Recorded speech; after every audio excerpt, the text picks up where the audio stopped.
Good evening. Thank you very much for coming. It is my great pleasure to introduce you to the Symposium Circular Strategies, Aftermath, Reconstruction of Environment tonight.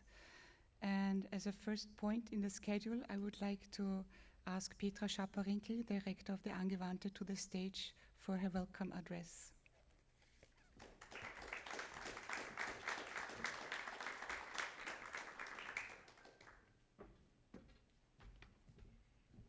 Yeah.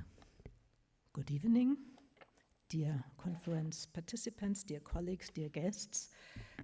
On behalf of the Angewandte, as rector of this university, I have the pleasure and the honor to welcoming you to our auditorium here in Vienna. Welcome to the Angewandte. For me, it's now the second time to have the pleasure of opening this symposium of circular strategies, because it's the fifth time that this circular strategies symposium is here at the Angewandte. I can remember last year it was a topic that was much more or less on problems, more on opportunities. It was the biosphere and the technosphere. And this year, the starting point, so to speak, is in a way the failure of integrating the biosphere and the technosphere. I think the symposium asks what the role of architecture can be after natural or man-made disasters. And for an art university with high societal aspirations, as the Angewandte is, this is a very crucial point to place this question in this broad context and to have this outstanding claim and approach of this symposium. And what I like about this idea of circular strategies is that it is about, in a way, a process and not about a goal. Like circular economy for me is all the time something that seems to be so easy, because there are many concepts what would be a circular economy, but we all know, also the very optimistic ones of us, like me, we will never have in our lifetime or at all, we will never have this kind of really strong circular economy. But the idea of discussing circular strategies for me means to open up a discussion also within an art university about these processes of implementing the idea of circularity, of ways to have a more circular strategies within economy. From a university-wide perspective, this topic of circular strategies is very important, because we are planning as a university one of our main big projects for the next 10, 15 years is to build a Werkstättenhaus. And I think it's very important to say this term in German, because Werkstätten in Vienna, in Austria, in the German language means so much more than the English translation. And the Angewandte has got a great tradition of Werkstätten and using this idea of Werkstätten for the arts, for architecture. And so we will now try to develop a concept or a research program to integrate many disciplines and approaches at the university for this concept and its Werkstättenhauses. And so I think circular strategies are, in a way, in the core of this, because only if we are able to think in a multidisciplinary way about these circular strategies, we will really build a kind of Werkstättenhaus that is important for Vienna and Austria. And that's another point why I really love this term of circular strategies. we as an art university are now often, as all art universities, in the position that there are new materials, there are new processes, there is a lot of research going on at technical universities, and then there are new materials, new processes, and then other universities like art universities, designer, artists, are in a way in the situation to say, okay, here is a new material, here are new processes, you might use it. But I think it's so important for a circular economy and circular strategies to make it the other way around in the future, to have as an art universities many colleagues, researchers, artists, designers who have really the claim and the approaches to say it should be the other way around. We, from the perspective of designing, should be the ones who have from the beginning a very important voice within developing new materials and new processes, new ways of constructing things, building. And so that's why I really love this series of symposia. And I'm very glad that you're all here, and I wish you a very successful symposium and a very interesting 1.5 days to discuss within the community of architects, but also with all of us at the Angewandte, this very important topic. Thank you very much. Thank you very much. So this is a symposium that stands in a series that is organized by the Department of Building Construction at the Institute of Architecture at the Angewandte, since Karin Reit and Lukas Almer invented and initiated the symposium some years ago. Within the frame of the main theme of circularity, each year we focus on a special theme. This spring, we have chosen Aftermath, Reconstruction of Environments, in response to the global disasters that we face, and also responding to the students' interests. Looking at the chain of events in recent weeks, we feel shocked by the tragic actuality of the theme. Aftermath is originally an agricultural term, and it was historically the crop that was cut, grazed, or plowed under after the main harvest, the first crop of the season from the same soil. So it's kind of the second harvest, or that what remains. And aftermath today is understood as the period of time following a destructive event or to a negative consequence or result. So we felt that this term really grasps what we are dealing with. So what is the second harvest? What is the thing that regrows?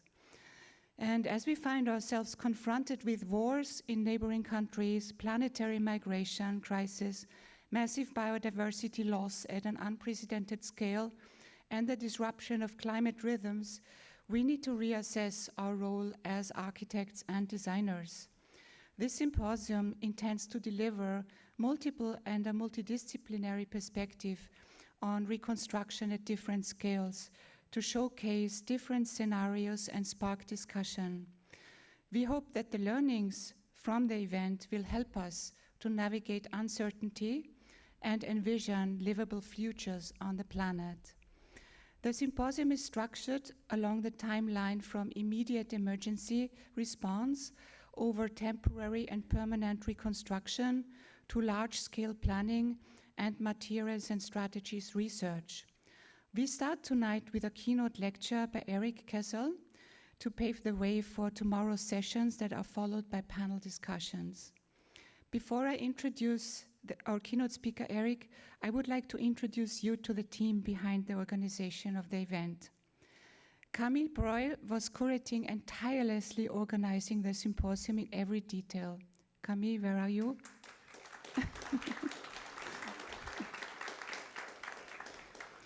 Student assistant Michaela Karpov is assisting with organizing. Where are you, Michaela? Claudia Rüssli is helping with administration, communication, and Zoom tomorrow. Astrid Trinkbauer will help us with the food and the drinks tomorrow night. And the technicians of the Angewandte will run the show, or are running the show. And our main moderator, Anja Jonker, sadly felt sick, so I will guide you through the main symposium day tomorrow together with Carmen Egger and Thomas Rom. Where are you, Thomas, Carmen? Thank you very much. And we are all grateful for the support of the Rector of the Angewandte Petra Schaper Rinkel and the head of the Institute of Architecture, Bärbel Müller, for the continuous support of the theme and the yearly event. And thank you also for the many other people who are involved and were available for discussion and information along the way. So our first speaker is Eric Cesal with his keynote on Ruins and Regeneration, the Near and Far Future of Disaster Recovery. Eric Cesal is a designer, educator, writer, and noted post-disaster expert. He has led on-the-ground reconstruction programs after the Haiti earthquake, the Great East Japan tsunami, and Superstorm Sandy. Eric's formal training is as an architect with international development, economics, and design futurism among his areas of expertise. He has been called architecture's first responder by the Daily Beast for his work leading architecture for humanity's post-disaster programs from 2010 to 2014. He has been interviewed widely on the subjects of disaster and resilience by publications such as the New Yorker, Architectural Record, and others. And he frequently lectures globally. He has taught and guest taught on issues of disaster reconstruction, resilience, and sustainable design at several of the world's leading design schools, including the Universitat Internacional de Catalunya, University Grenoble-Alpes, and UC Berkeley, where he served as the director of the Sustainable Environmental Design Program. Eric is currently working on several new writing projects at the intersection of design, climate change, and artificial intelligence, and he serves as a founding member of the Built Environment Futures Council. He currently teaches in the Harvard Global Development Practice Program on community-based responses to disaster. And the audience, please help me welcome Eric to the stage.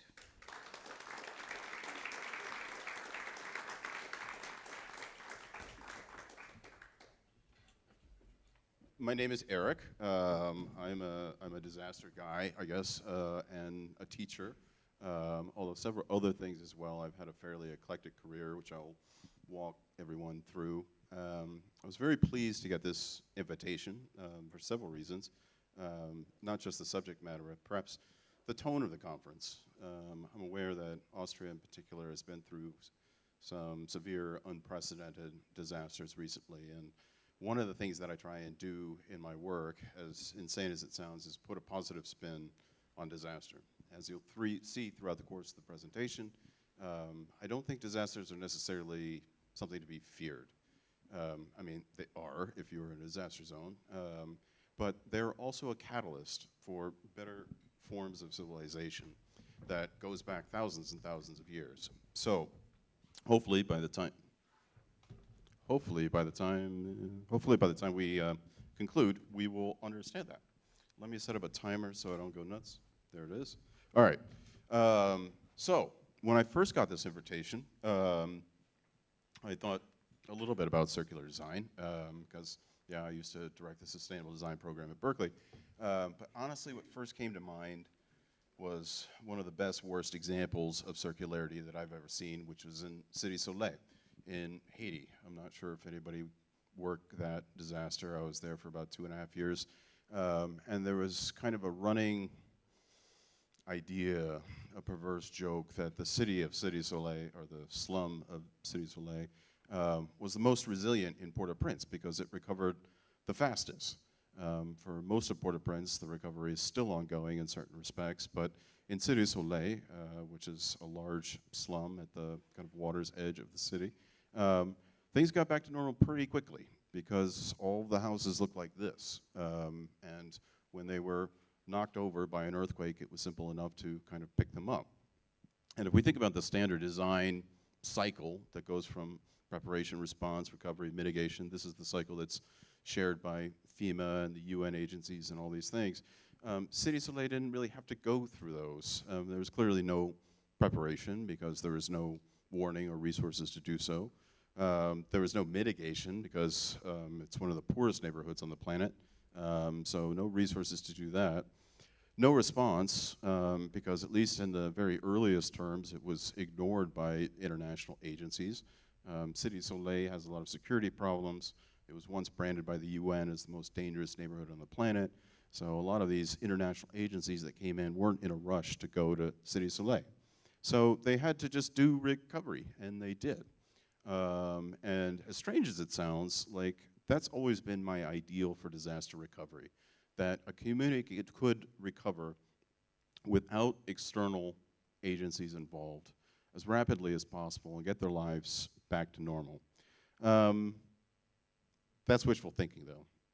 More often we think about disaster as some sort of cycle, and it lends itself easily to the ideas of circular design, right? We're very used to seeing diagrams like this that tell us that there are ways to organize our machine processes, our production processes in such a way that everything goes back to the earth.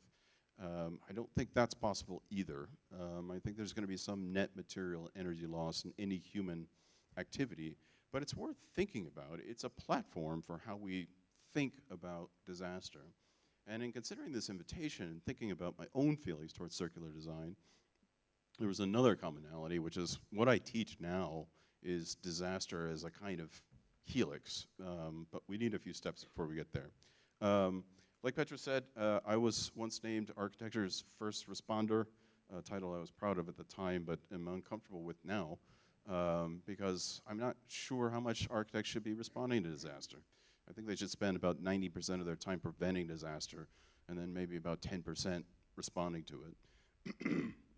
Because I think there's much more benefit to be made by architects who get involved on the front end of that cycle.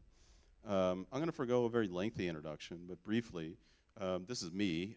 So I've been an activist, humanitarian builder, an architect, a construction manager, disaster responder, design Cassandra, writer, podcaster, professor, academic director, and currently I kind of split my time. So I teach at the Harvard Global Development Program on community-based responses to disaster, and I have another role as a kind of AI evangelist, Cassandra. I'm not an AI fanboy necessarily, but I think I do appreciate how much it's going to transform human civilization, and I think that has a lot of specific ramifications for the work of disaster prevention and disaster recovery, which we'll also see here. So rolling it back 20 years, this is me having some problems. This is me in graduate school. I have 3 master's degrees, one in architecture, one in construction management, and an MBA. And I did them all at the same time, so this is kind of what I look like. Giving myself like neck problems, migraines, living off of peanuts and alcohol. It was not really a good scene for me. And my salvation at that time was volunteering on the Katrina reconstruction. So I started my post-disaster career even before I had finished graduate school, and I would go down and assist in that reconstruction effort. And my first foray was with the Gulf Coast Community Design Studio on the Biloxi Model Homes project, which was, at the time a novel idea. I'm sure you all have experienced that. There's still a lot of skepticism about having architects involved in recovery at all, because there's a lot of people that see it as an engineering problem or a policy problem or something like that. But this was one of those programs under the leadership of the Gulf Coast Community Design Studio and David Perks and Architecture for Humanity to bring together really, really great architects and ask them to help community members on a one-on-one basis design some recovered home. And the results were very, very interesting. And I think for me, it set me on this course of doing disaster work. I mean, after I did that, I didn't really want to do anything else with my career. But it also taught me a lot about the value of architecture, which I've carried forward. And I've never been shy about being an evangelist for architecture and for the power of design, because I think at a certain level, you only appreciate the power of design once the entire built environment has been stripped away and you see what people have lost in the process of losing the built environment itself. I think at the time I considered it in kind of a linear fashion, right? Like most novices do. There was like life, and then there was some sort of catastrophic event, a disaster, and then there was the recovery and you kind of got back to normal. The mere fact that life occurs twice, though, kind of suggests that this is some kind of cycle. There's a couple of problems with that, though, which I intuitively understood but would experience in later disasters that I worked throughout the world, is that returning to life, getting things back to normal, kind of sucks if you live in a place like Cité Soleil. Returning people to the condition that they were in before the disaster can sometimes be something of a moral crime, right? If the conditions that they were in beforehand were unjust or inequitable or revolting to our moral sense, then why would we invest efforts in trying to reconstitute that condition? And I think I got wiser about disaster during these years merely by talking to people, which was always my favorite part of the job. No matter where I was, I always made sure to invest a lot of time in having a lot of different conversations with a lot of different people. I always found, for you younger people in the audience and people who might be considering this as a career path, that having some good conversations with people who live in that community is worth 100 times more than all the white papers, all the studies, all these things. That is not to cast, any sort of dispersion on the academics in the audience who write those white papers. I am one of those. But get out there and start talking to people, and that'll usually tell you what you need to know. So, I kind of developed the itchings of this practice, talking to people, engaging with communities, trying to figure out what disaster was really going to eventually mean for me. That segued into a career of, talking to other people, which was another mechanism by which I worked out my own philosophy of disaster. And finally to teaching, which I began in 2015. So yeah, coming up on a decade. Good job, Eric.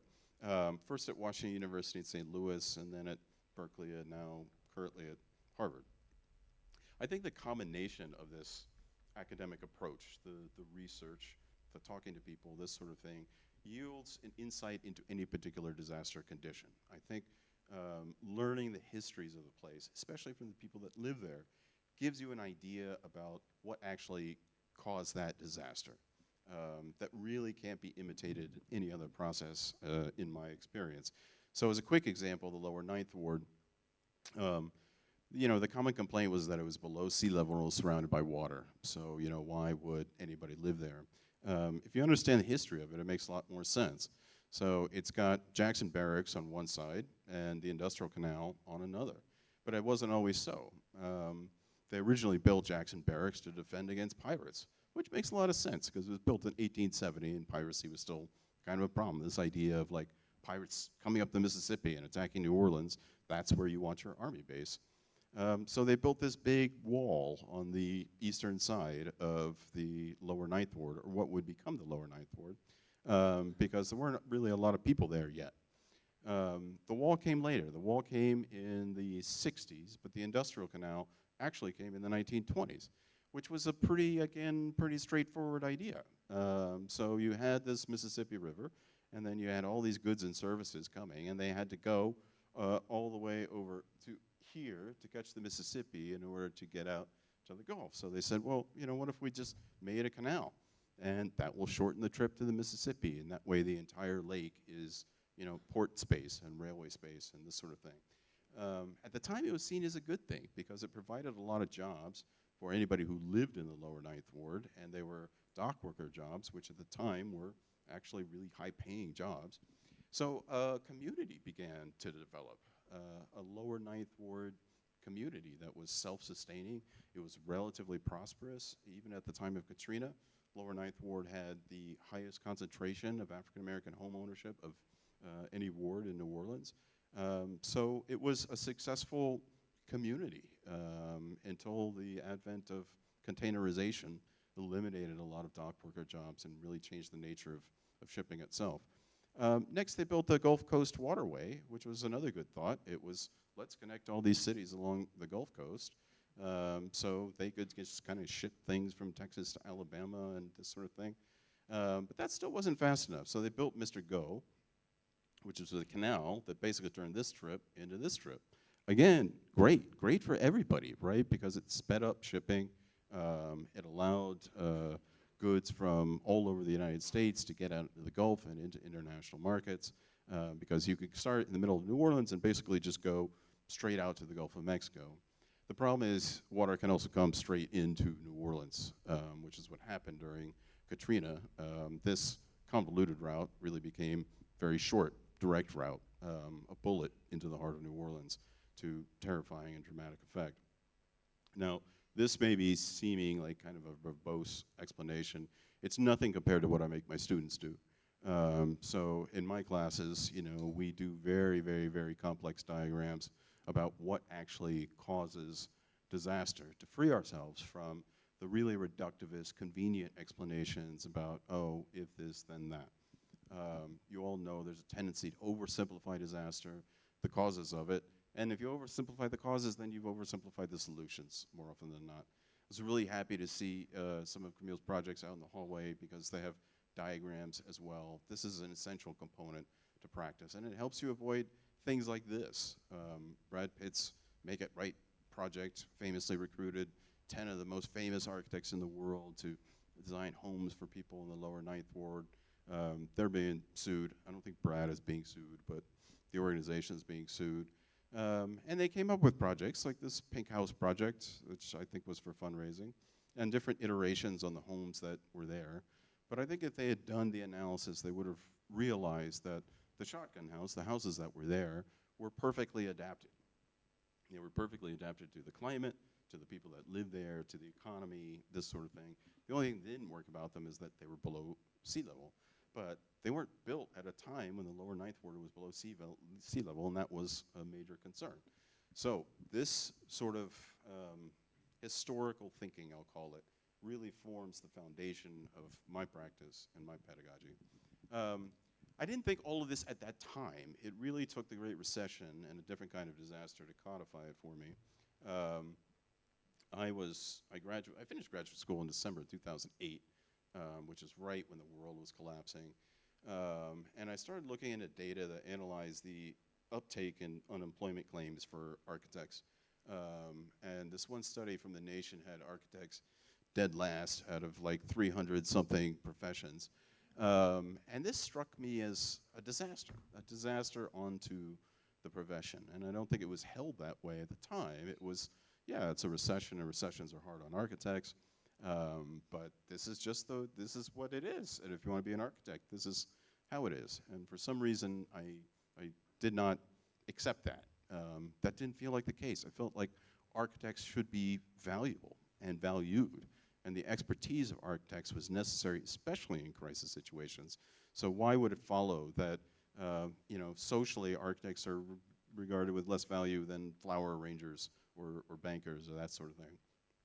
I ended up writing a book about it, which got kind of popular, kind of how I first came to the world's attention, called Down Detour Road, in Search of Practice. And the premise of it was pretty straightforward. One, that design and architecture was valuable. We should not be giving it away, because people need design, even to the extent that they don't think that they need it. And that we kind of fucked up as a profession, right? We spent the 80s and 90s in this deconstructivist kind of form-making thing, and we made an architecture that didn't care about people necessarily. So people stopped caring about architecture, and that was kind of on us. So we had to reposition a little bit. And that helped me make sense of the disasters that I had already seen, right? Because in thinking about this cycle of disaster, I knew in my heart that I didn't want to see architecture return to what it was. That didn't make any sense to me, because architecture didn't seem like a great profession before the Great Recession. So we needed to start thinking about, how architecture might actually be different. And this led to a series of beliefs that, every disaster is essentially a fork in the road, one where we can choose some sort of improved state of recovery or some sort of less improved state of recovery. And it wasn't necessarily a neutral option, right? Returning people to the condition that they were in intrinsically meant returning to the condition of risk and hazard that they had been in prior to the earthquake. So there's one neutral option on there. I'm still suspicious that it even exists. But anyway, this is how disaster kind of exists in my mind. Disasters are opportunities to continually improve society. This led me to the work of Thomas Kuhn, the author of Structure of Scientific Revolutions. Brilliant book if you haven't read it. It's about 50 years old at this point. But he details how science moves through revolutions. And the anecdotal story that we're all told is that when there's a scientific revolution, it's because one genius stood up and, I don't know, was in his bathtub or, working in the garden or something. It was like, aha, everybody else is wrong, and this is the right idea, and then everybody accepted that.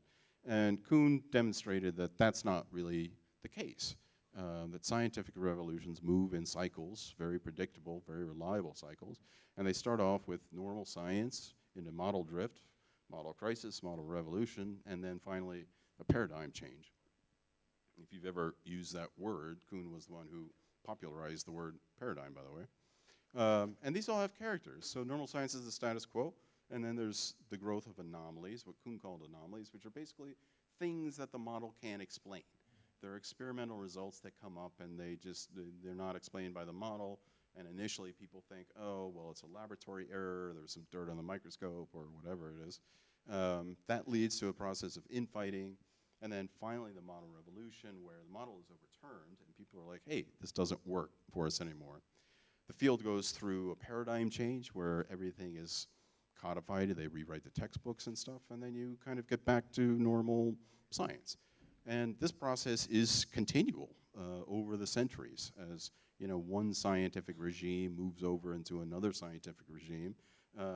We basically go through this again and again, and Kuhn's work is extremely detailed through all branches of science, kind of showing how this happens.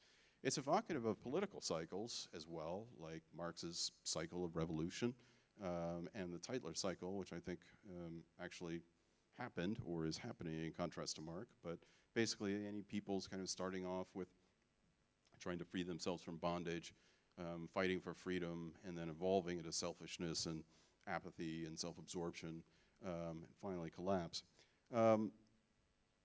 An important distinction, though, I think, is that with scientific revolutions tend to subsume the prior science rather than destroy it. So Newtonian physics worked just fine. It still works fine. We still teach it in classes. It just starts to break down with like very, very big things and very, very small things. So that caused the model crisis. We said maybe Newtonian physics isn't right because we're getting all these answers that aren't really reliable. So Einstein and relativity come along, and they reconcile the difference between Newtonian physics and all these other errors. And Einstein basically said, look, Newton is right most of the time, but when you get to these big things or these small things, we got to use this other theory. Culture evolves that way as well, quite a bit, if you think about it. We go through cultural revolutions, artistic revolutions. They're usually built on top of whatever the prior stuff was. And there's no sort of angst about destroying whatever it is that came before. There's a preoccupation with moving beyond it and utilizing what people have done in order to create. So I think Kuhn's model is better expressed as a spiral, right? Where every subsequent kind of iteration is subsuming what goes before. Because it's absent this compulsion that you see in all sorts of political revolutions, there we go, where in order to establish the legitimacy of the new regime, we have to destroy the old regime. We have to get rid of it and discredit its ideas. We don't see that happening in scientific revolutions or cultural revolutions, and I think what we need to do with disaster looks a lot more like this than it does to any political revolution. I developed this theory into a series of disaster epics, basically kind of different regimes of disaster thinking, the way that humanity has changed its thinking about disaster over the years. The dates are not real specific, are not intended to be specific, because changes in regimes never are, right? There's never that moment where somebody wakes up in their bathtub and everything changes. But the regimes themselves are the age of divine disaster, which is prehistory, and basically the idea that all disasters are caused by God, some God. But God is fundamentally good. God can be in a bad mood. I mean, every civilization has some legend of the flood, but the flood's not necessarily a bad thing. right? We can take it and we can build some berms and some canals, and then we have agriculture, right? So God is causing all these disasters, and what we make of it is kind of up to us. The disaster is evidence of either the benign God or the vengeful God, but it's God regardless. The age of insurance I usually chart to around the 14th century, when the first insurance contracts were written in Italy to cover large ship adventures. And this marked a time when we said, you know what, God's causing disasters, we're not in control of it, but we can mitigate the losses, which is kind of a new idea. And there might be dragons at the end of the world, but fundamentally we're going to find a way to cover ourselves against God's wrath.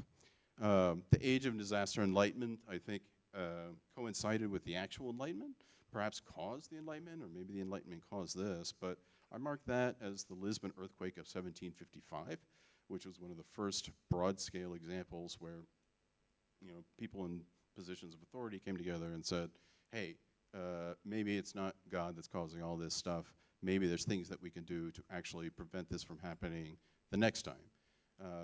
It's notable that this earthquake slash tsunami slash fire, it was all three, happened on All Saints' Day in a highly Catholic country. And still, the king and the Marquis de Pombal were able to kind of turn away from that as an explanation. The solution wasn't for people to pray more. The solution was people to build differently. And they instigated building traditions that we still have now.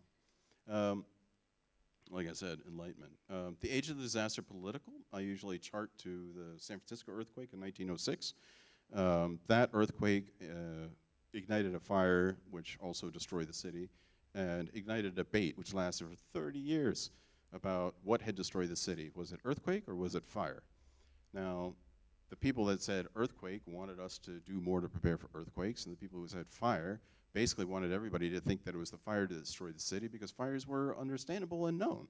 You know, we knew how to deal with fire, and people were less afraid of fire.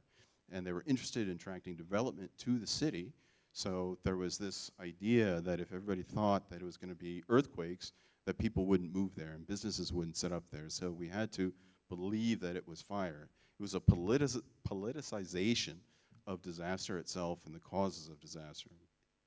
At the next epoch, I would chart around 1911, the Triangle Shirtwaist Company fire. This was the beginning of the kind of modern building code movement. We've had building codes since Hammurabi, so they themselves are not new. But this was the initial catalyst of the systemization of building codes in new towns and cities throughout the United States, and the idea that you couldn't be a real city unless you had some sort of building codes. It gave us sprinklers and exit doors and all of the things that essentially make our contemporary cities livable. The age of disaster idealism, I would put kind of coincident with the age of architectural modernism, right? This idea that design is a cure-all, and that through designing things rationally, designing things well, we can actually eliminate all ills, right? Crime, poverty, disaster, etc.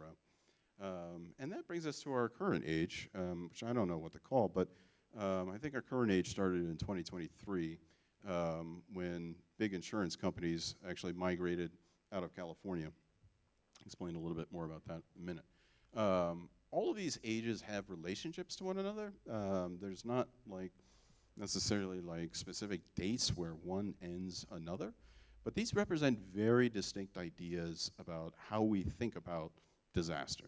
These represent transitions about how the world moved from thinking about disaster in this way to thinking about disaster in this way. I think in a very kind of terrifying development, they may all be sort of rolled up at this point. We may be kind of entering a period where, you know, the end of the age of insurance, let's call it, is essentially ending all the other ages. So again, thinking about, you know, this as a political, one subsumes the other. The idea of, I don't know, the state-run disaster, state having control of disaster, would have been impossible unless you first politicized the issue of disaster and made it a topic for political discussion. The age of disaster idealism would have been impossible unless you bring to bear the power of state to implement those sorts of things. So there's this kind of continual spiral of activity, and that's what I teach my students, honestly, at this point, is that we are sitting here in the midst of a continuum that is continually spiraling upward.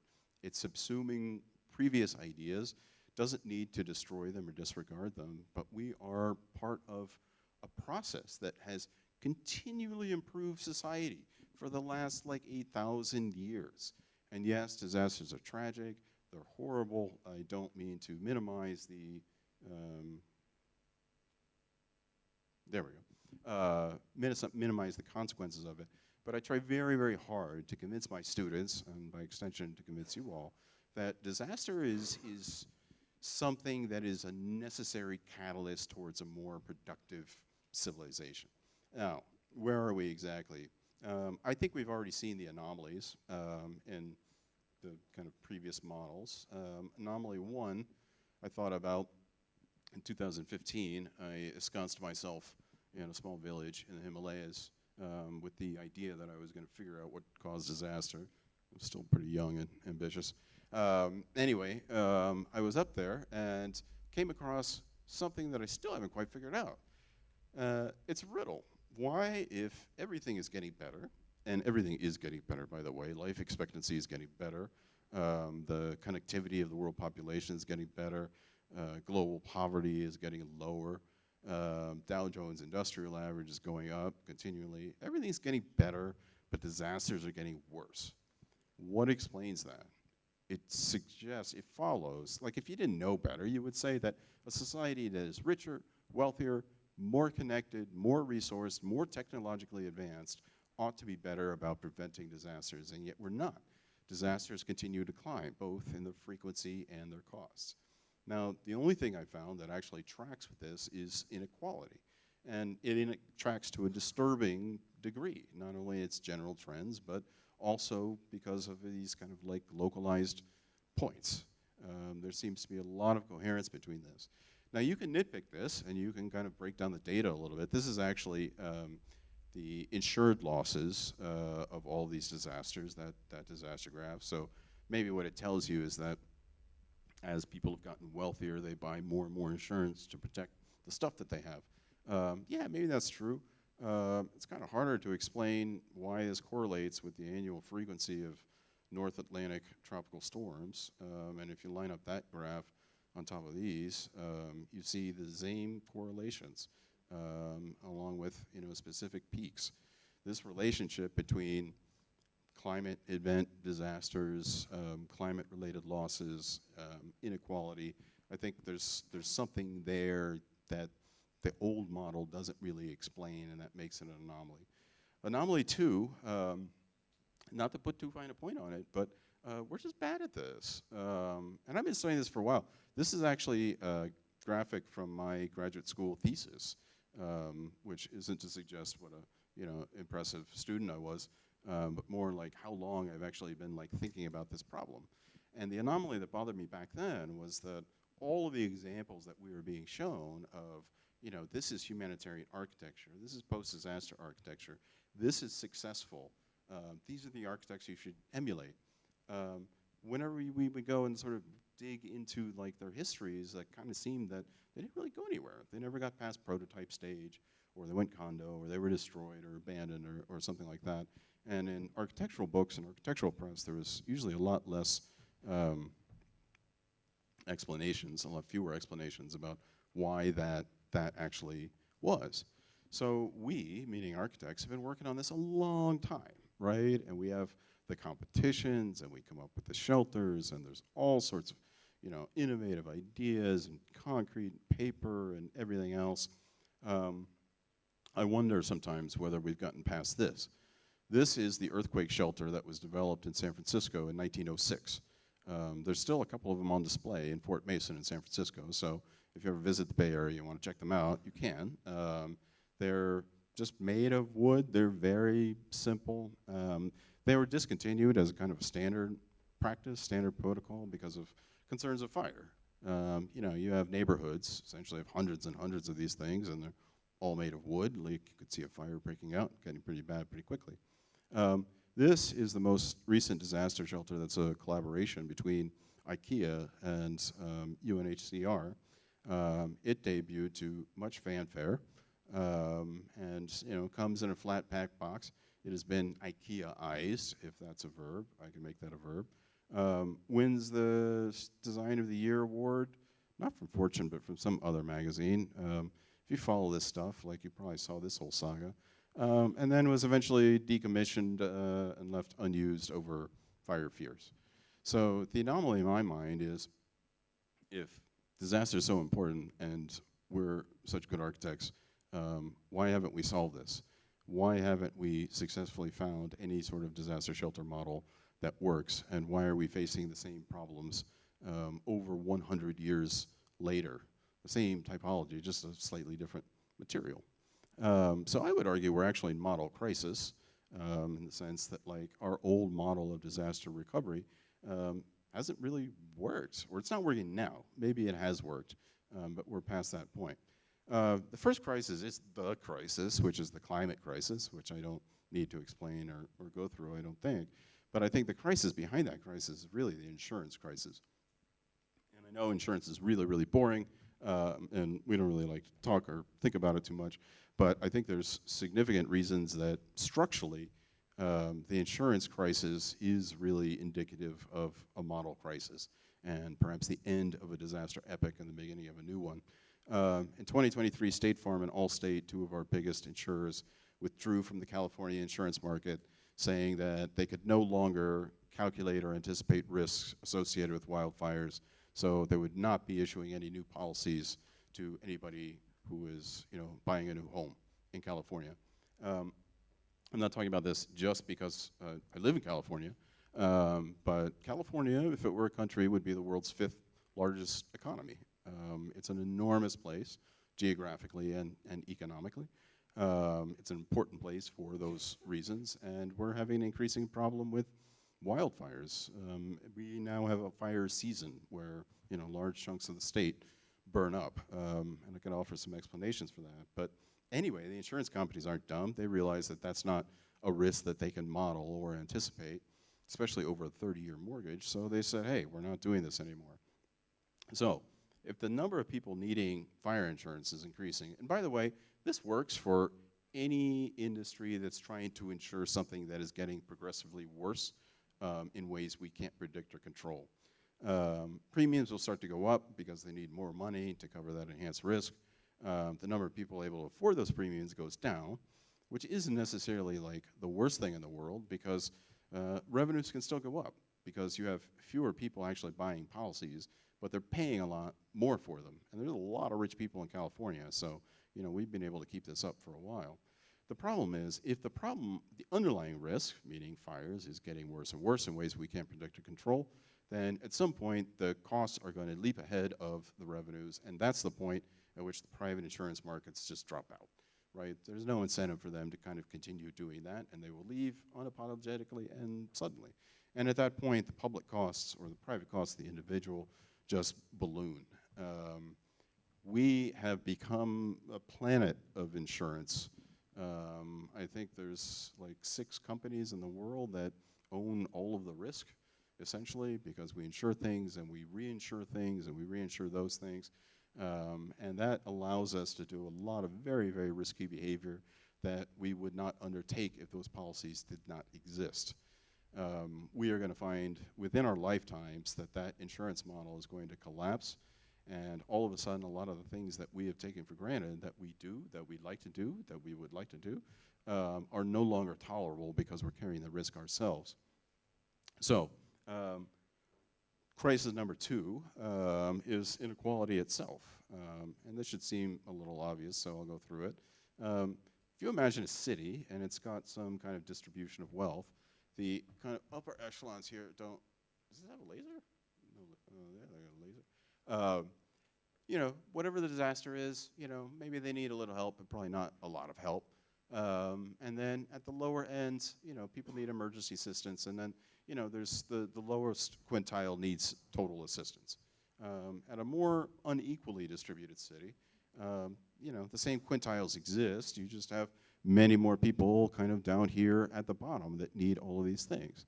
So the result is predictable, and probably the case that we have in most American cities, at least at the moment, is that we've got very, very great number of people here in this kind of equally distributed city that are able to actually help the people that are down here, who are relatively few in number. You reverse that, and now you got a problem, right? Because you've got very, very few people up here that are actually in a position to help the people down here. And it gets worse as the effects of income and wealth inequality are exaggerated. The longer this goes on, the fewer people there are that are in a position to help more and more people that have low influence and low risk. At some point, they're just going to give up on that, right? It's not going to be, the idea that, hey, like there's like 5 people that have all the money, so they're going to be responsible for saving the 3 billion people that actually need help, which is probably why billionaires are always trying to get to space. Crisis number 3 is going to be the fact that we live in the water. The fact that humans live on the water is something that we have taken for granted. I think there's a lot of logic to it. We began human civilization through, hold on a second. It's just kind of running ahead there. Okay, we'll stay there. We began civilization through shipping, and in a lot of instances, it's still the most cost-effective way to move everything around. But this is coming to an end, right? This is not going to be possible by 2100. Virtually every major city in the world is going to have to relocate at least part of itself, or we're going to have to find ways to live on the water and live in cooperation with the water. So to me, that feels like sufficient evidence that we are in some sort of model crisis. Our model for disaster and disaster recovery isn't working, and certainly is not going to work in the future. I chart it roughly like this, right? We have the carrying capacity of the old model, which is everything we've been doing throughout the 20th century. And then the increase in disasters, I think we're probably around here, right? Which is why we hear about so many disasters and they seem so tragic, is the idea that, the disasters are now kind of outpacing the carrying capacity. And this is what we need, right? We need a new kind of model of thinking about disaster that is going to be responsive to all these things that we already know are going to happen. And, I'd like to think that that's kind of what me and my colleagues at Architecture for Humanity were working on. We developed a model that was based on community engagement, community empowerment, education, getting people involved. It wasn't dependent on a lot of the logics of 20th century aid, which is, bringing in industrialized, pre-manufactured material solutions to housing or whatever it is. It wasn't dependent on, a steady influx in capital because, one of our big priorities was actually job and livelihood creation, right? We wanted to create situations where the projects that we were building would create jobs on an ongoing basis and create employability for people. This last one actually was taken from a scene where we were teaching Haitians about CAD and BIM. And this arrived out of a situation because we knew a lot of Haitian contractors were being shut out of the reconstruction process. And we said, okay, well, why are you being shut out? And at least one of the reasons was because all the RFPs required that drawings be submitted in CAD or BIM format, which Haitian architects didn't have or didn't have access to. So we got some friends at Autodesk to send down some trainers on a volunteer basis and donate a lot of free copies of Revit and AutoCAD and set up this class and started teaching like, okay, here's how you do CAD and Revit.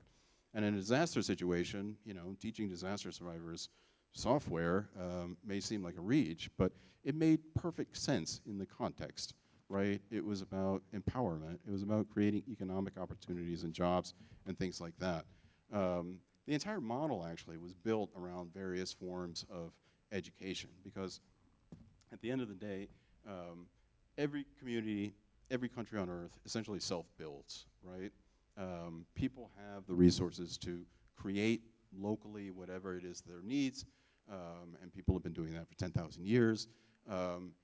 there's usually just kind of particular things that need to change. And in this case, you know, wiring the rebar a little bit differently gives it increased resistance to earthquakes.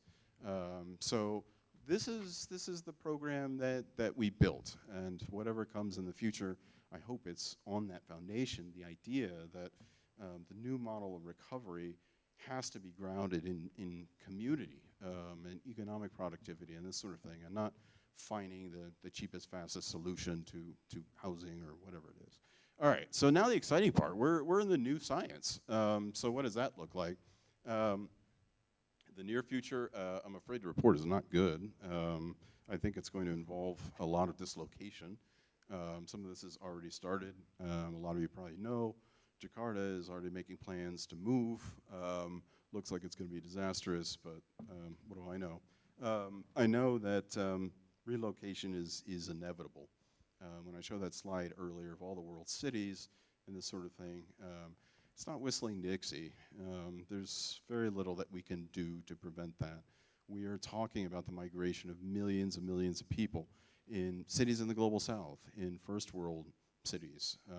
This is potentially the biggest design project in human history, and the architectural magazines are busy covering silly ideas like that Neom line thing in Saudi Arabia and this sort of stuff.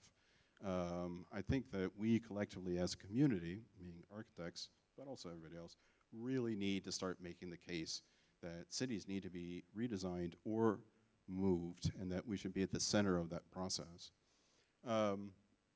The near future, number two, is probably worse, and that's conflict. You can't really go through some of these other things without getting into conflict.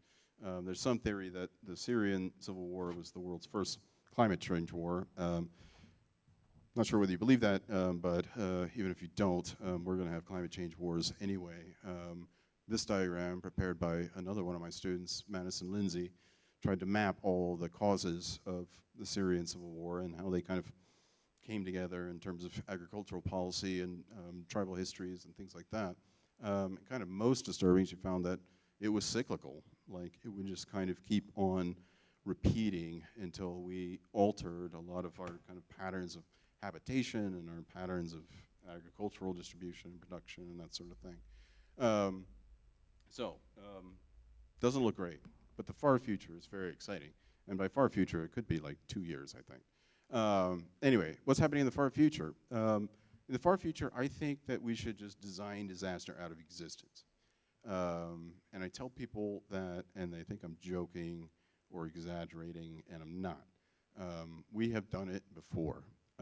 The disaster that humanity used to worry most about no longer exists. The disaster that humanity used to worry most about was a citywide fire, right? We've always had earthquakes and floods, but the citywide fire was the thing that you worried about because it was happening so frequently. Cities used to burn to the ground all the time, right? And a lot of the major cities that we know burnt to ash at some point in history. And then they just kind of stopped. You know, somewhere around like 1917, 1911, like this idea faded into history. Today, it is inconceivable that we would ever burn a city to the ground, like absent nuclear weapons or something like that. This is strictly an issue of design. Design of policy in some part, but also architectural design. You know, fire protection systems, having space between buildings, having fire escapes. These sorts of things eliminated that disaster. So how does that happen when we apply the same logic to earthquakes or floods or something like that? I think, you know, famously the Netherlands deserves a lot of credit for their approach to floods, but, you know, they took a similar approach to floods that the world took towards disasters. If we wanted this to never happen again, what would we actually do? What would we have to change? Let's reorganize all of our building strategies around this. And it worked. We haven't had a city burned to the ground in a very, very long time. A lot of that, honestly, is materials, right? It's the advent of concrete. I don't think that's what the modernists were going at. But, you know, the ubiquitous use of concrete kind of accelerated these kind of anti-fire ambitions quite a bit. And, you know, do we want to rebuild the new cities out of concrete, given that we're going to have to, you know, redesign all of these cities? Probably not. There's a terrible, terrible ecological cost to concrete. It's been a very handy material for the last 2,000 years, but I think its days are numbered. So I think that brings us to number 2, which is materials. I think the material horizon is expanding faster than any of us can understand. And for those of you who don't follow the AI space, I'll do a minute on automated material discovery, which is a new thing as of this year, basically. But basically, you know, they set up a supercomputer, Google did, called GNOME, that exists in a theory space, and it works much the way that human experimenters work. It combines different, you know, molecules and atoms and, you know, into materials, and then it evaluates which one of them are stable, and then identifies which one of them might be useful. And then the diagrams on the right are from an automated material production lab. So the best materials that are created in the, you know, cyberspace mind of the AI are actually made by this robot that I guess has like a salad bar full of materials and is able to, you know, kind of synthesize these materials. I think at a rate of 1 a week. But to give a sense of scale, you know, these are all the materials that humans were able to create in our 10,000-year history. About 20,000 different materials. These are alchemists who kind of pour things into a beaker and spin it around and see what works and what doesn't. Once we started to add computers to that process, we doubled it, more or less. We got it up to 48,000. GNOME, in a single exercise, came up with 421,000. So it actually expanded the number of materials known to man by 7-fold in a matter of months. And this is an early prototype. The world of materials, I think, is going to change very, very rapidly because we are being introduced to some very, very new materials with a lot of implications. One of my favorite circular practices, Superuse, made this very, very clever project out of wind turbines. Old wind turbines are hard to dispose of because they're very, very big, and we're not really sure what to do with them, but it turns out they make you know, really incredible playgrounds and stuff. But you start to imagine how windmills are going to change under this new material regime, right? The average windmill has a safe operating speed. It has an initiation speed of about 7 miles per hour, and it has a safe cutoff speed of about 50 miles an hour. So between there is when it's operating. Structurally, it can withstand up to 150 miles an hour, right? They shut it off because running that rotor too fast is going to destroy the turbine and, you know, the very delicate circuitry in between. But, you know, what if there were an opportunity to kind of use different materials and make something that could run at much more significant speeds and still be efficient? These are the sort of questions that we're going to have to ask ourselves as all these materials come available. I think it's also going to change how we think about shelter. The basic logic of shelter has been that we need to make things as cheap as possible, right? Nothing sinister about that.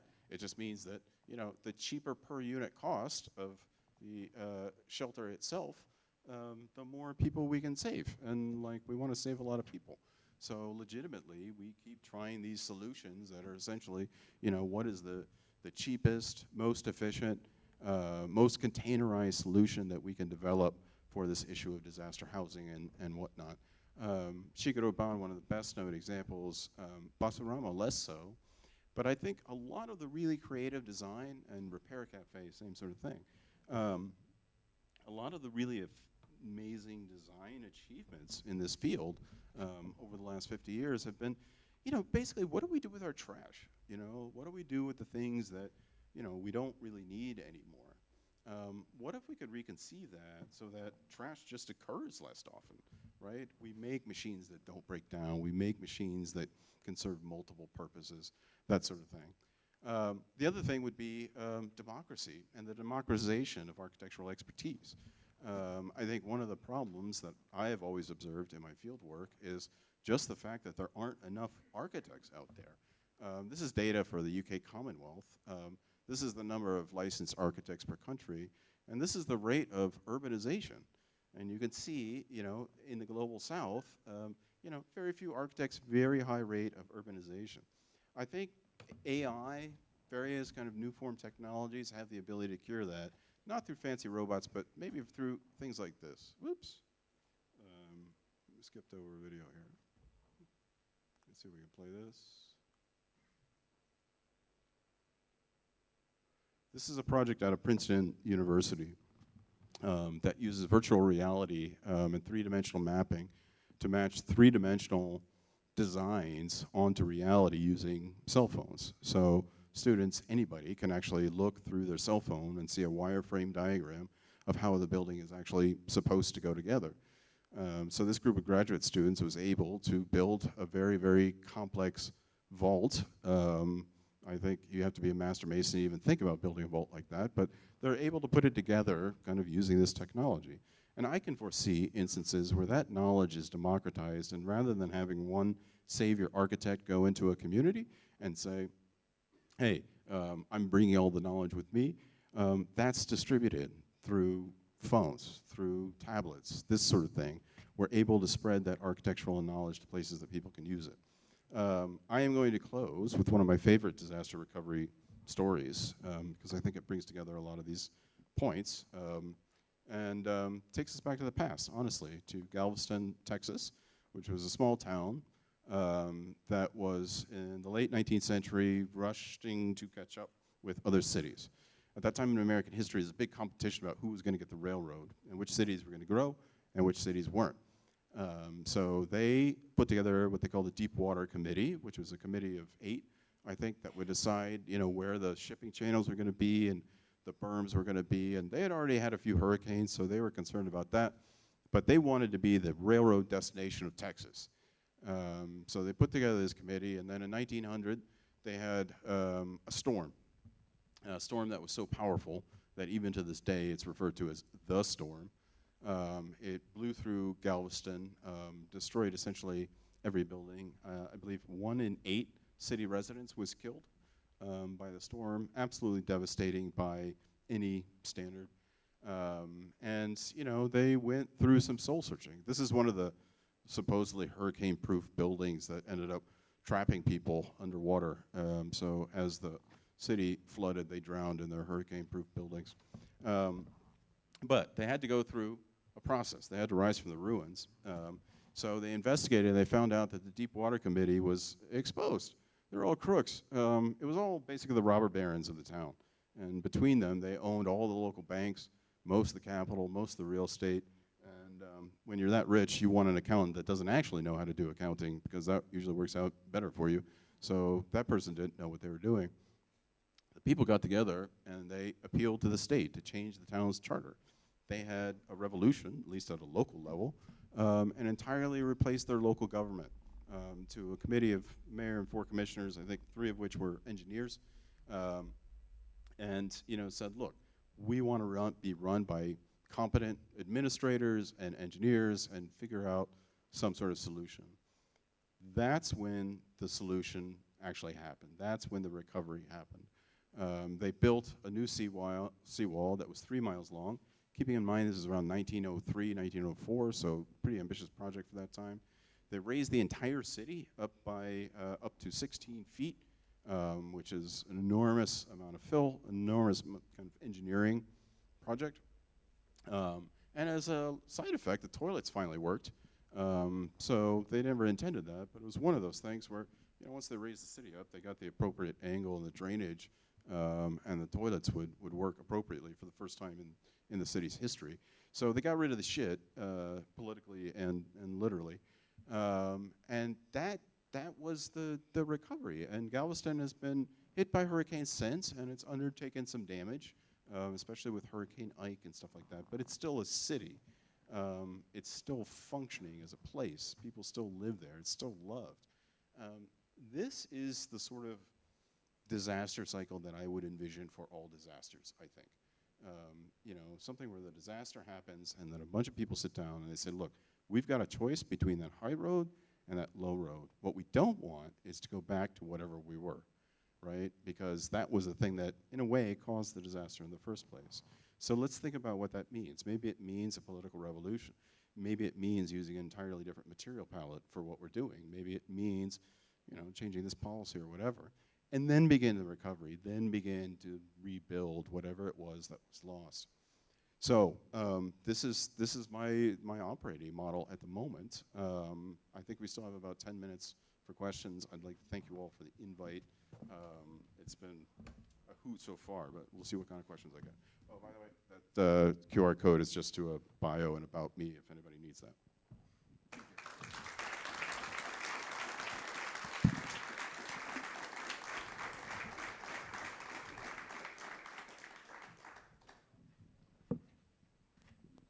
Hi, hello. Thank you so much for the lecture. Really appreciate it. It was wonderful. I'm wondering for you, I guess, how can we begin to reconcile the volatility of where these natural disasters are starting to hit? You know, like traditionally hurricanes have mostly affected the coastal cities that you mentioned, but nowadays they're able to get to places where nobody would have ever expected them to get to. How can we begin to prepare, say, like the mountains of western North Carolina for floods that they never ever thought was actually possible? Well, I'll how much time do we have for questions?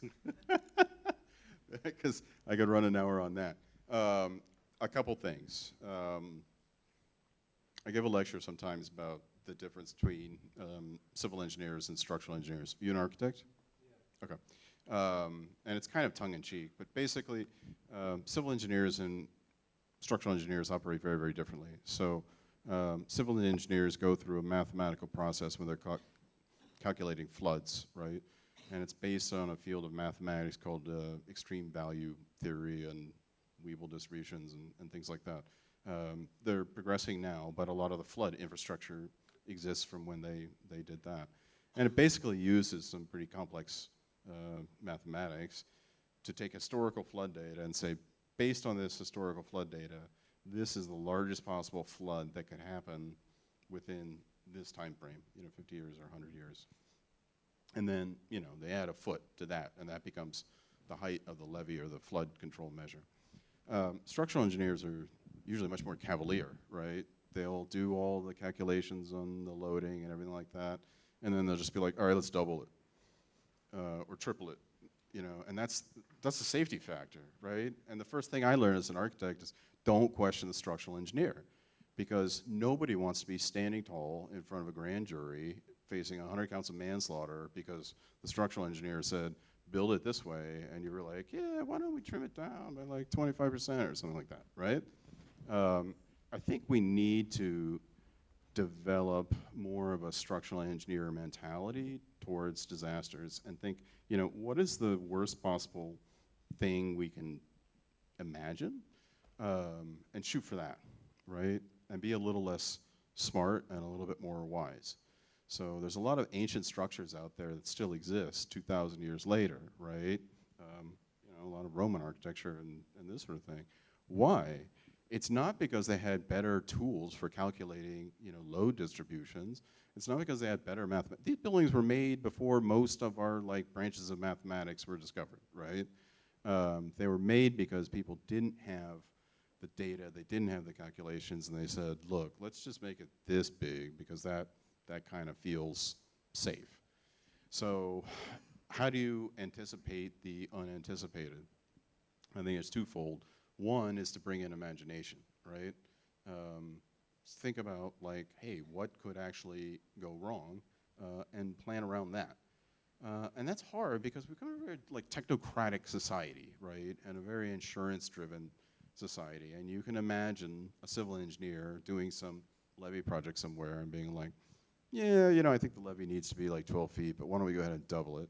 That person would be fired and run out of town and that sort of thing. So there's a big cultural change that needs to happen in regards to that. But I think it shifts eventually, right? There's only so many hurricanes and Irelands that the world can go through before people start accepting the fact that we have to be more robust in how we prepare for disasters. I'll close on the point of robustness because I think one analogy that I use is physical health, right? So if you break your leg and you're in ill health, meaning you've got, heart disease, you smoke, you never get any exercise, that leg is going to be a big deal, and it will take you a long time to recover. But if you're in good health, then the leg will probably recover faster. one of the reasons that every time you go to a doctor, they advise that basic health stuff, like eat good food, take vitamins, get exercise, get sleep, is because that insulates you against a wide variety of disasters. If that doctor was solely concerned with how to keep you from breaking your leg, the solution would be obvious, right? Let's put a cast around your leg now, and then you can live that way for the rest of your life. You'll never break your leg. But they don't know what's going to happen, so they have to go with this sort of like general like health advice. I think there's an equivalent for cities, and I think architects know those healthy behaviors better than most, right? There are things that we can do like for cities that make them robust and healthy in such a way that we don't have to predict the exact disaster that's coming along. We just know that we can handle it. So after controlling for wealth and income, pre-existing social networks are actually the best predictor of recovery from disaster, right? Do people know each other and have relationships with one another? As an architect, you can design cities in such a way that maximizes for that, So I think it's about like creating robustness. I think it's about getting a little less reliant on precision and analytics and using a little bit of imagination. Hope that helps. Thank you. Any other questions?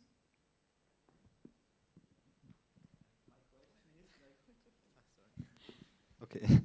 My question is, like, in your philosophy, like, what time frame the architect should think, like, how to build houses, like, for 50 years, for 200 years, 500 years, or 30 years?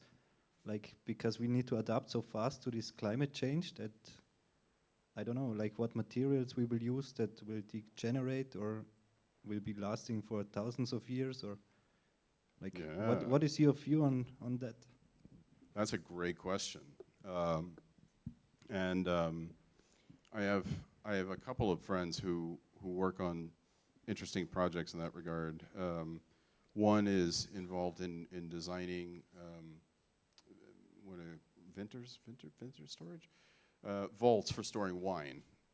So he designs them for wineries that are making wine, and then they need to store the vintages, and had some interesting conversations with him because he designs to a 200-year spec, and how do you design a building when it's needs to perform for 200 years raises really, really interesting questions. Of course, it helps that it's like underground and it has one function, which is like to store wine. More interesting is some friends at the Long Now Foundation who are working on a 10,000-year clock. And I actually did a podcast about this, so if you go to that QR code, you can find it. But really, really amazing to think about, like how you would design something if you wanted it to last for 10,000 years. So the power source is based on the temperature differential between the day and night. So like it's warmer in the day, it's cooler in the night. And those don't need to be any particular temperature, they just need to be different. And that's what actually powers the clock. So as long as the Earth keeps spinning, this clock still has a power supply, which is really kind of crazy to think about, that it could be running like 1 billion years from now, I offer those two examples, not because I think that's necessarily what we should do. I offer those two examples because that's the sort of creativity that emerges once you open up that question. The only really definitive answer that I could give to your question is that how long the expected useful life of a building should be a collective decision made between society, civilization, owners, and their designers. It should not be made by fucking banks and insurance companies, which is what it is now, right?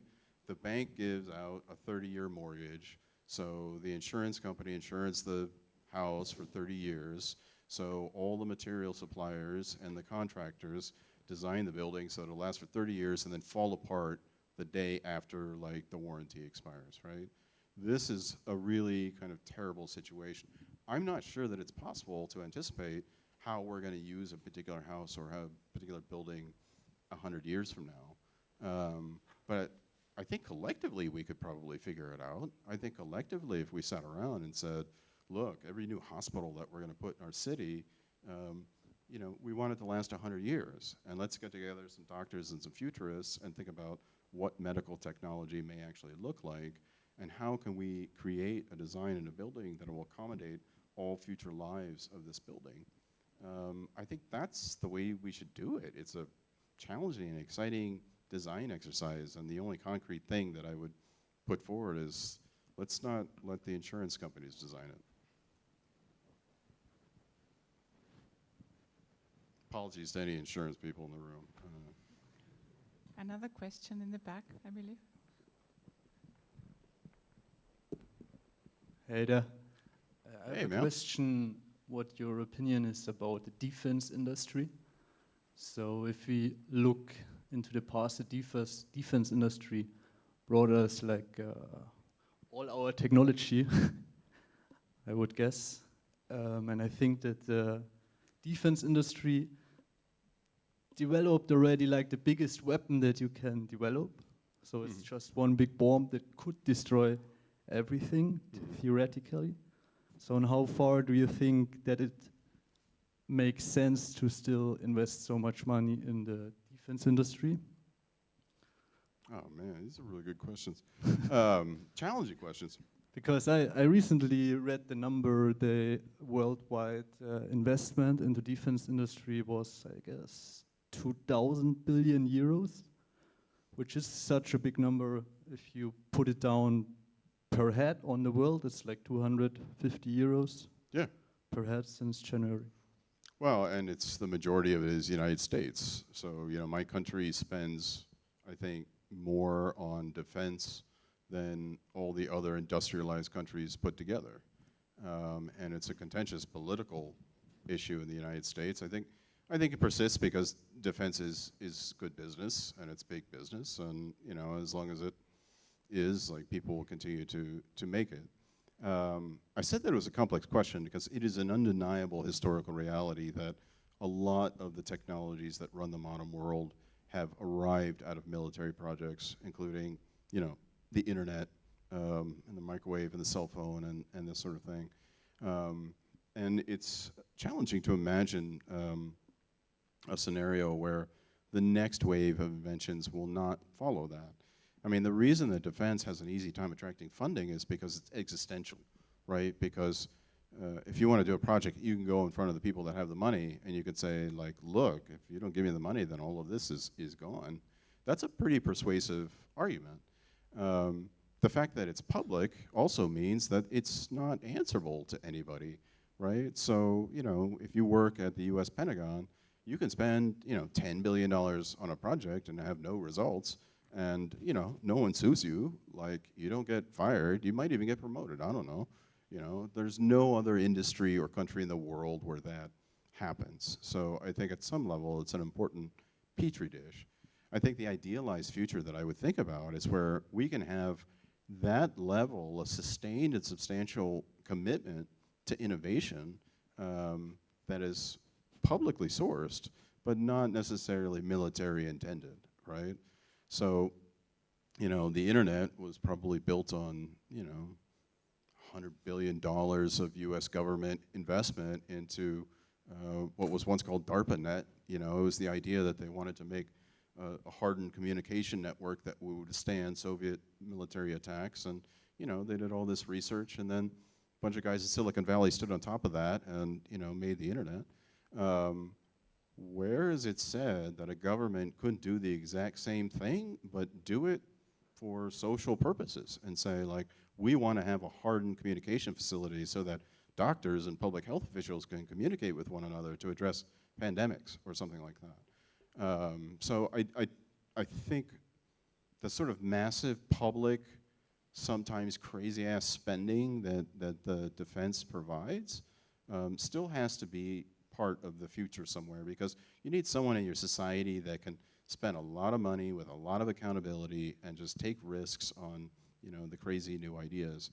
I think culturally we have to divorce ourselves from the idea that somehow has to be military in its organization. I think we can make the case that we need what the Pentagon has, which is like, a $500 billion experimentation fund, but for climate change, right? And that's going to be spent on testing new ideas to address the climate, or on, public health equity, or things like that.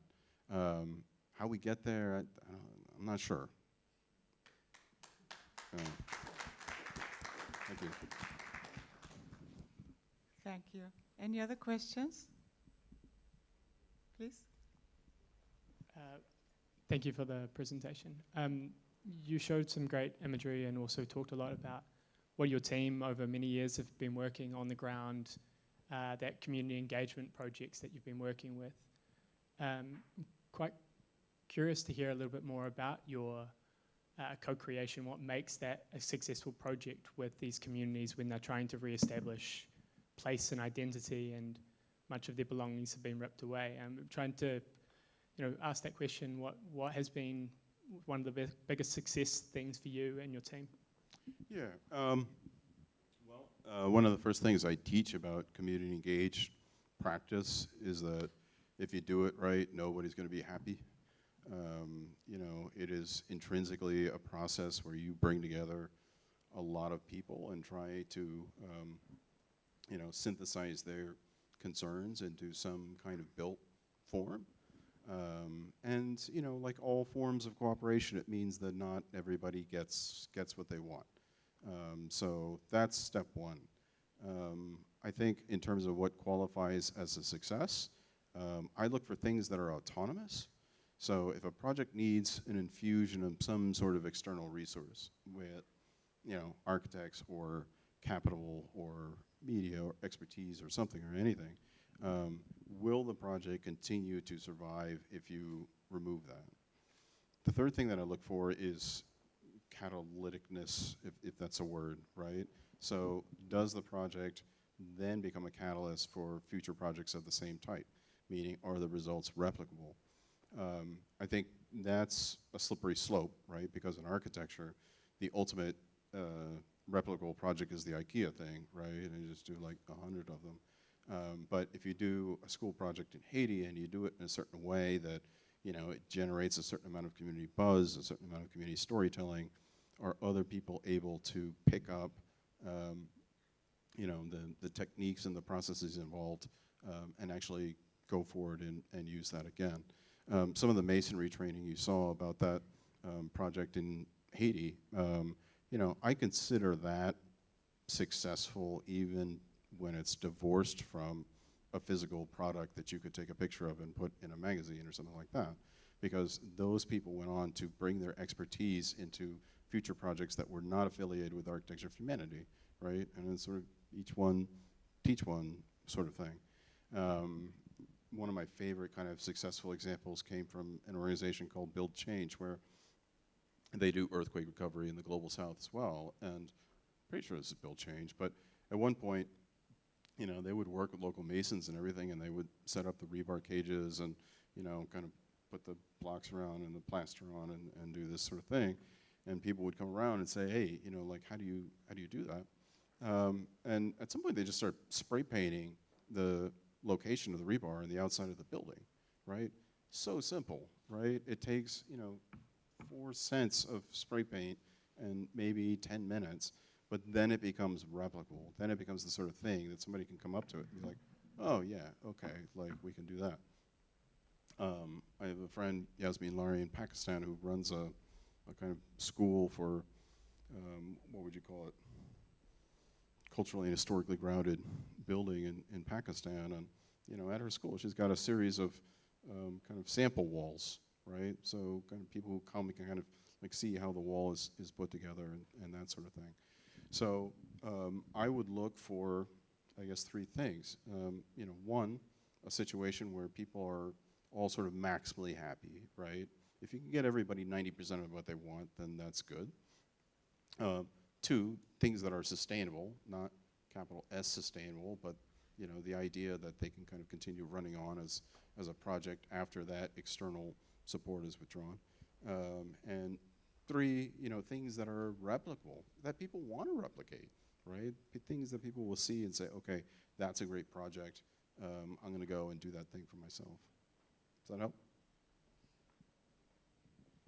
Thank you. Do we have time for one more question? Yeah? Okay. the example that you showed of the of Revit being taught in Haiti made me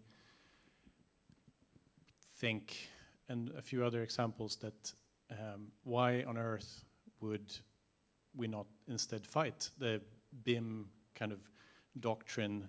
And I mean, the result of this was people got to learn the software, but also this company got to indoctrinate more customers. So we know that this company has a history of basically colonializing regions and creating extraordinary cost for people. My thought was just, why would we not fight that kind of indoctrination of a way of doing things in a different place? And it brought me back to think of this spiral analogy that you had, which was very interesting to think about. But it obviously, you speak about breaking the spiral at certain points to build the new level, and an argument for building this new levels of the spiral on the previous one. And it obviously questions like, how far down do you break the spiral? The examples of Galveston was, changing a lot of things that have happened, but also quite recently. You didn't say then that European Americans needs to go, and we go back to what was there before.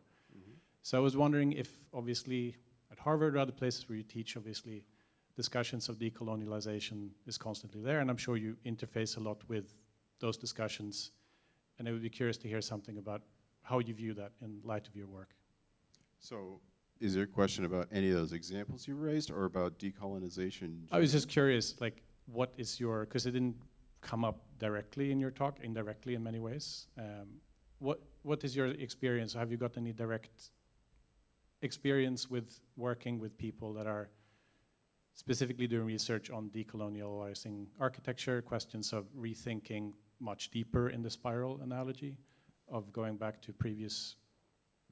Yeah, I mean, it's been something that I've looked at from time to time, and there's always an issue of reconciling my academic and my practical personalities, and I can tell you from the practice side, I have never once, and that's not hyperbole, not once encountered anybody who had any concerns about decolonization. In the field, in Haiti, in the Philippines, no one has ever said to me, oh, you're here to help, or you're gonna bring this and show us that. But we have all these concerns about decolonization, so let's try and address those first.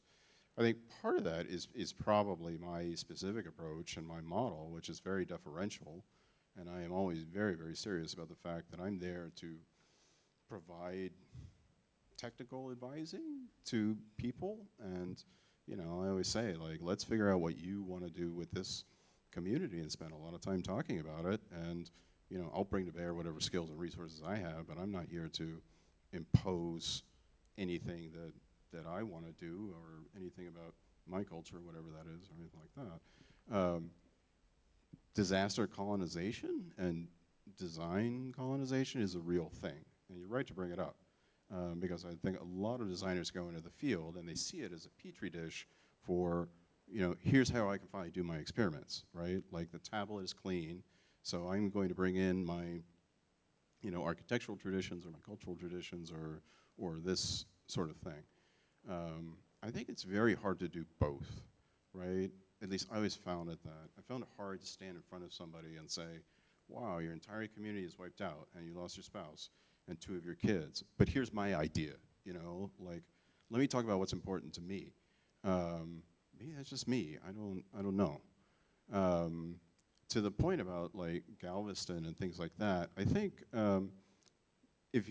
the lower Ninth Ward slide went really back, but if you notice, the earliest things on there were the Louisiana Purchase, and it kind of went all the way up to Katrina.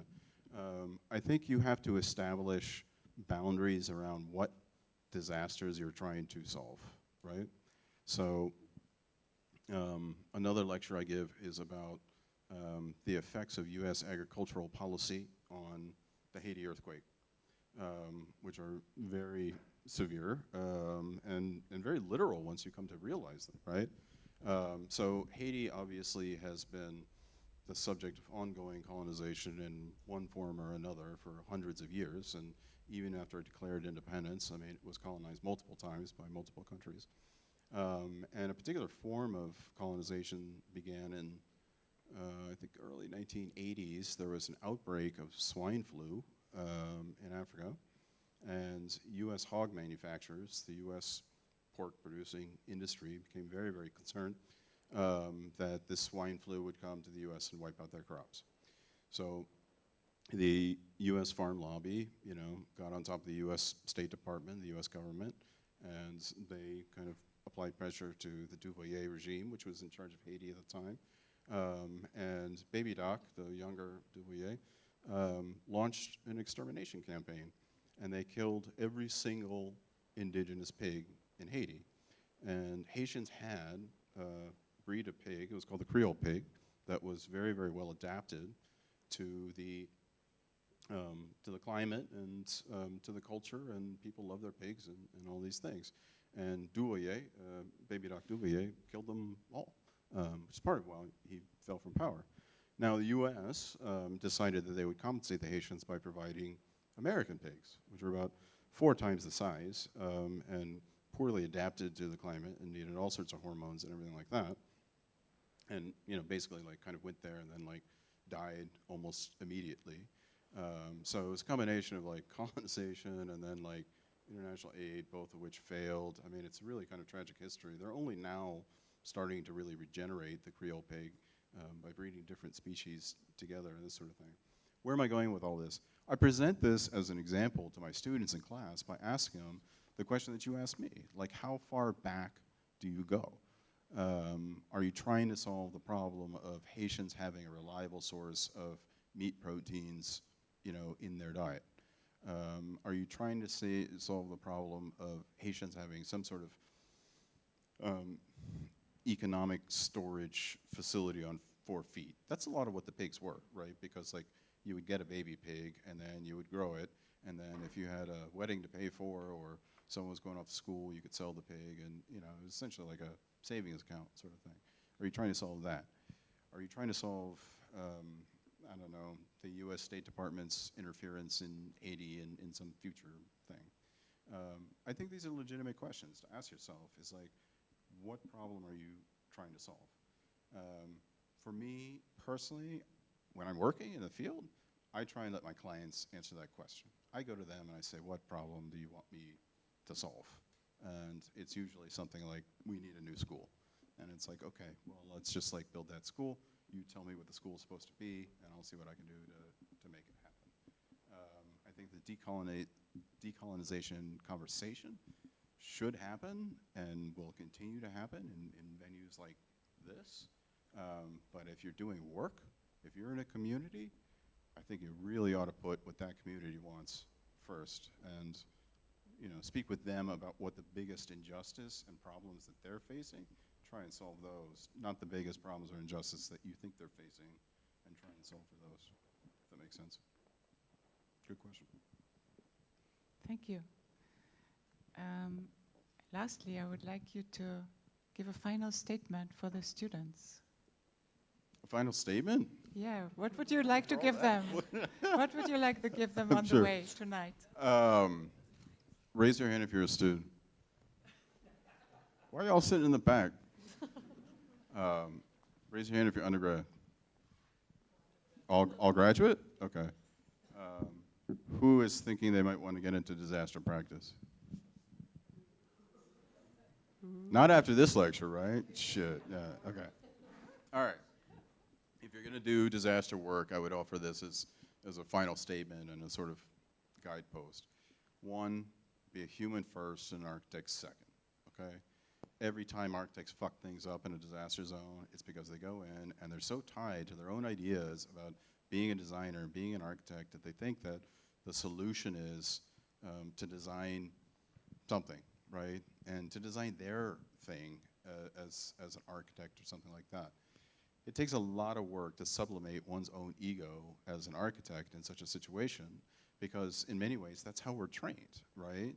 You go to architecture school and the whole process is about you developing your own style, you being able to take some idea that's floating around your head and manifest it as an idea. And then practice becomes very, very different because you have to incorporate a bunch of other people's ideas. But I think it's something like an act of cruelty to, confront that individual who's just lost, their kids and their spouse, and then suddenly make it about you by like, hey, here's the ideas that I want to advance.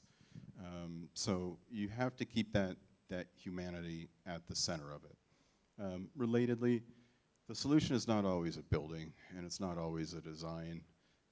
If you do this kind of work, you will find yourself doing non-architect-y things, and I think that makes you more of an architect, not less of one. I tell a story, actually, in that book I wrote, Down Detour Road, where I showed up at the Lower Ninth Ward Center, the Lower Ninth Ward NINA. It was the coordinating recovery agency in the Lower Ninth Ward after Hurricane Katrina.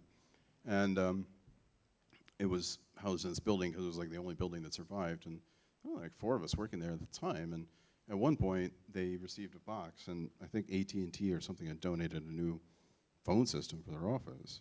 And this guy like hands it to me. He was like, yeah, can you install this? And I was like, wait, what? He's like, well, you're an architect, right? And I was like, I thought about kind of going into, well, yeah, that's not really what architects do. Like, I don't know how to install a phone system. But I love that story because I was just like, yeah, okay. So I just went and I figured it out and I installed the phone system. And in that one guy's mind, architects now include the ability to install a phone system. I'm not sure how useful that is, but more importantly, in that guy's mind, architect subsumes ideas of people who are helpful, technical, competent, problem solvers, not people that will just like throw up the sign of the cross and be like, look, if it doesn't include Rhino, like, I don't know what I'm doing. Don't be afraid to do things that are like, I don't know, not architect-y for lack of a better word. And the final thing that I would offer is, I think architects can should spend about 90% of their time on prevention and advocacy. The work that I did made me famous. It was very exciting. I wouldn't lose a minute of it. But I ultimately stopped doing it because I got to a point right around the time that I was living in Nepal where I just realized that I could do this for 1,000 years. Like I could travel the world and clean up after disasters, every year of my life until I die, and there'll still be more disasters. Like we do not have enough architects on Earth to actually clean up disasters faster than they're going to start happening with climate change, right? We have to get in front of it somehow. So, when I started doing disaster work, like I loved it. We did a lot of good. I helped a lot of people. I don't have any reservations about it necessarily. If you want to make this a career, you should probably do it once or twice, just so you understand, how it gets done. But don't forget the larger game that's at foot. We just had these floods in Austria. We have like a hurricane flying over, I don't know, England at the moment or something like that. I mean, the world is changing, and we are facing an onslaught of disasters, and someone's got to get in front of that. I hope with this presentation I convinced you that, our existing models for doing that are not working. Like, they're broken. The process of disaster is accelerating. Like, whatever we have been doing is not working at the moment. There's no reason to do more of it. Your greatest value is going to be in rethinking those models, I think, and figuring out different ways to do it. Thank you. Thank you.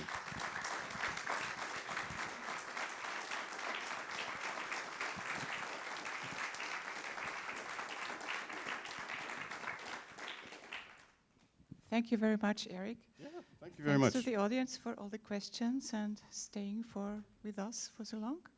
We will reconvene tomorrow at 8:30. Really, architects, very early. We will have a full day of presentations. So I hope to see you again tomorrow morning. Thank you very much.